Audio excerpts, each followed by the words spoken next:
Warahmatullahi Ta'ala Wabarakatuh. Dan selamat pagi cikgu ucapkanlah kepada murid-murid yang mengikuti kelas cikgu pada pagi ini. Baik, untuk subjek reka bentuk dan teknologi, kita akan tengok berkaitan dengan tajuk keselamatan bengkel. Okey. Seperti mana murid-murid tahu, buat masa sekarang murid-murid belum menerima sebarang buku teks dan nanti kita semua akan rujuk buku teks inilah yang akan diberikan insya-Allah minggu depan ataupun minggu lagi satu. Supaya senang untuk kita sama-sama lihat dan buat bersama projek-projek yang akan bakal kita lakukanlah. Baik, tanpa membuang masa, mari kita tengok tajuk berkaitan keselamatan bengkel.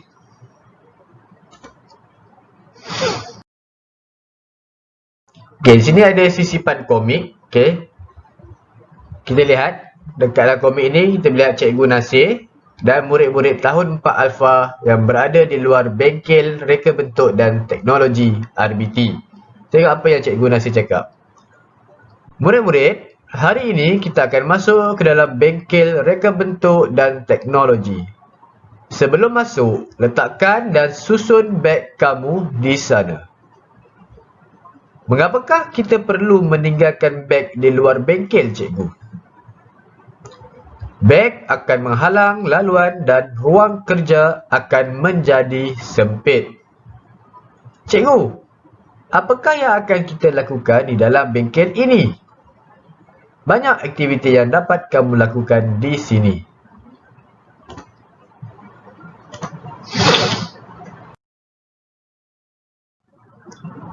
Seronoknya cikgu.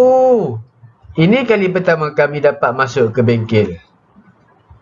Di sini ada peraturan untuk menjaga keselamatan kita. Kita hendaklah mematuhinya. Baik murid-murid.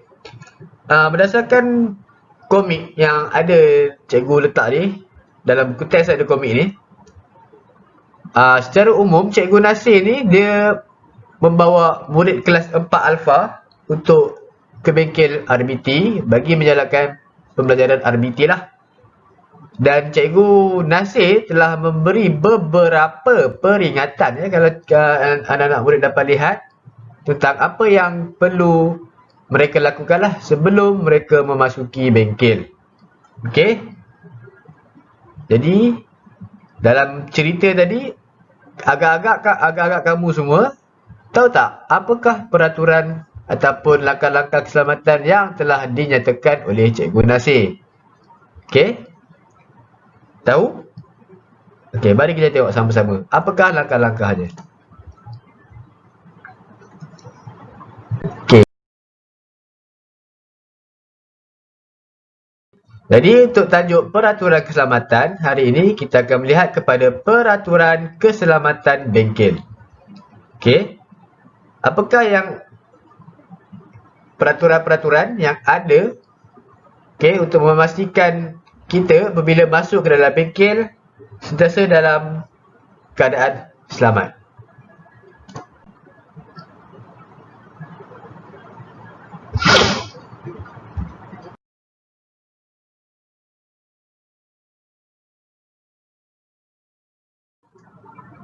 Peraturan keselamatan bengkel. Okey. Apakah peraturan-peraturan keselamatan bengkel? Dan mengapakah peraturan-peraturan keselamatan bengkel ini diwujudkan? Pertama, peraturan keselamatan perlu diamalkan ketika berada di dalam bengkel RBT. Tujuan peraturan keselamatan ini adalah untuk pastikan semua ahli ataupun semua murid-murid termasuk guru berada di bengkel dalam keadaan selamat tanpa sebarang masalah lah. Maksudnya persekitaran bengkel tersebut selamat untuk guru-guru dan murid-murid melakukan aktiviti pembelajaran, pengajaran mahupun aktiviti-aktiviti berkaitan dengan kerja-kerja bengkel lah. Okey, sebab tu perlunya peraturan keselamatan bengkel. Kedua, kemalangan boleh berlaku jika kita tidak mematuhi peraturan keselamatan. Betul. Di mana-mana tempat kalau kita lihat mesti ada peraturan. Okey. Dan kemalangan ni bukan saja kita cakap di jalan raya ataupun di mana-mana tempat lain, even meskipun di sekolah ataupun di bengkel terutamanya, kemalangan boleh berlaku.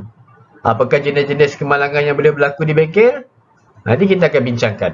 Okey, dan harus diingat bahawa kemalangan boleh berlaku jika kita tidak mematuhi peraturan keselamatan. Mari kita berbincang dengan rakan-rakan tentang peraturan di dalam bengkel. Okey. Dalam bengkel kita ada peraturan yang mudah untuk murid-murid ikut. Okey, cikgu akan beri 6 peraturan utama tentang kita apabila kita nak masuk ke dalam bengkel. Okey, mari kita lihat.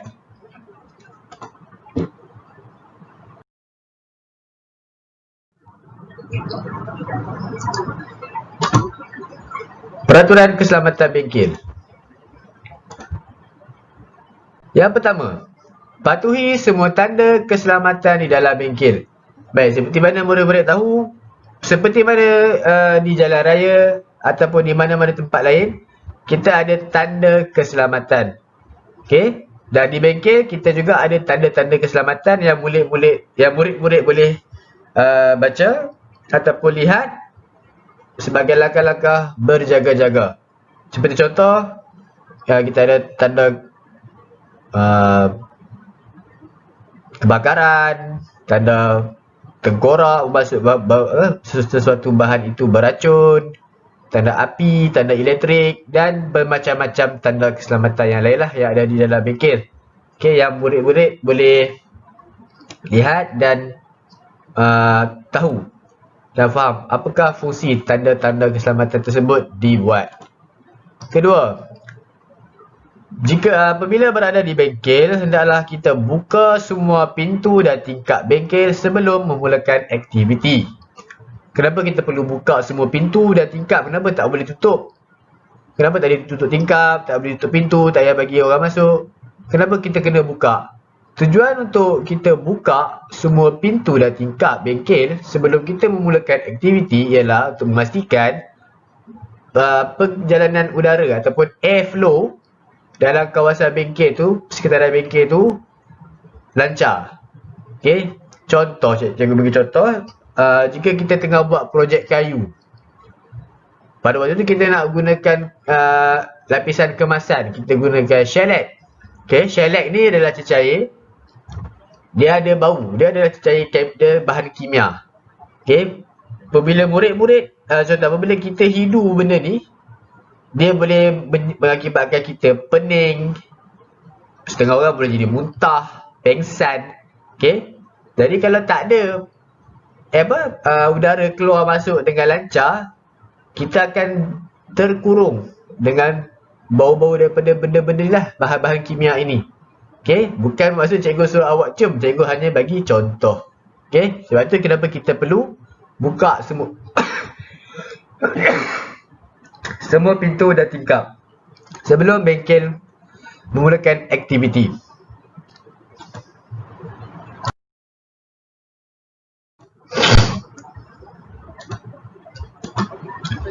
Peraturan yang ketiga, bersihkan meja kerja dan bengkel setelah selesai melakukan aktiviti. Okey, kenapa ini peraturan, antara salah satu peraturannya? Apabila kita membuat projek pertukangan, projek elektrikal, projek tanaman, projek penyediaan makanan, bekas makanan, kita akan meninggalkan, kita panggil sisa-sisa sampah daripada aktiviti yang kita buat.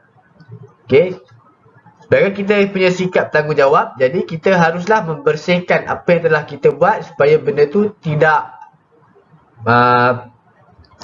menampakkan kesan buruk ataupun memberikan kesan buruk pada bengkel, dan juga dari segi keselamatan. Contoh, bila awak buat projek kayu, okey, menggunakan paku. Kadang-kadang kita paku tak perasan, paku terpelanting ataupun terjatuh di lantai. Kalau kita tak bersihkan betul-betul, dia akan membawa kesan buruk lah nanti. Contohnya ada murid jalan-jalan, dia tak sedar, terpijak paku, dah menjadi satu kemalangan. Okey, Sebab itu pentingnya kenapa kita perlu bersihkan meja, kerja dan bengkel setelah selesai melakukan aktiviti. Seterusnya ialah kita murid-murid mesti letakkan beg di tempat yang disediakan. Okey. Kenapa kita nak letakkan beg di tempat yang telah disediakan? Tak boleh bawa masuk beg ke dalam bengkel, duduk sebelah kita. Dalam ni katakan, saya bawa bekal nasi goreng, ayam masak merah. Saya tak nak nanti nasi goreng saya hilang, saya nak masuk dalam. Tak boleh. Okey, tujuan kita pastikan semua beg letakkan di luar ialah untuk memastikan ruang kerja bila kita buat kerja di bengkel tak jadi sempit. Okey. Apabila ruang sempit, kerana dia menyukarkan, menyukarkan untuk murid-murid bergerak dalam bengkel. Okey, nak pergi bertukang ataupun nak pergi buat kerja elektrikal, tersadung beg kawan, tak pasal-pasal jatuh, siku berdarah, kepala berdarah, terhantuk kat bucu meja dan macam-macam kemalangan yang boleh jadi kalau ruang kerja kita sempit. Sebab itu beg-beg semua diletakkan di luar bengkel. Faham ya murid? Berikutnya,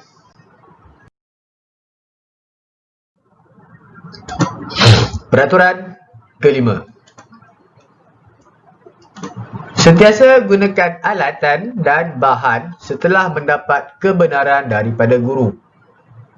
Saya yakin bahawa murid-murid tahun 4 sekarang ni mesti tak sabar-sabar untuk buat projek. Okey. Namun semua kena ingat untuk buat barang projek di bengkel, untuk menggunakan alatan-alatan di bengkel ataupun bahan-bahan di bengkel mesti mendapat kebenaran daripada guru terlebih dahulu. Kena minta izin. Cikgu, saya nak guna tukul untuk buat projek kayu saya. Boleh ke tak boleh cikgu? Cikgu berkata boleh, baru awak ambil untuk buat. Selagi cikgu tak bagi kebenaran, jangan sesekali buat. Kerana kita nak mengelakkan daripada berlaku kemalangan. Faham ya murid? Yang terakhir sekali, kita hendaklah patuhi arahan dan makluman daripada guru sebelum masuk ke dalam bengkel. Ini adalah yang paling penting sekali. Okey? Apabila datang ke bengkel, tak boleh terus datang, terus masuk, terus duduk, terus buat kerja. Okey? Ada dia punya arahan dia. Macam biasa kalau nanti bila awak kita bersekolah nanti, datang ke sekolah untuk buat aktiviti di bengkel, datang ke bengkel, sampai di depan pintu, pastikan dalam keadaan teratur, beratur terlebih dahulu.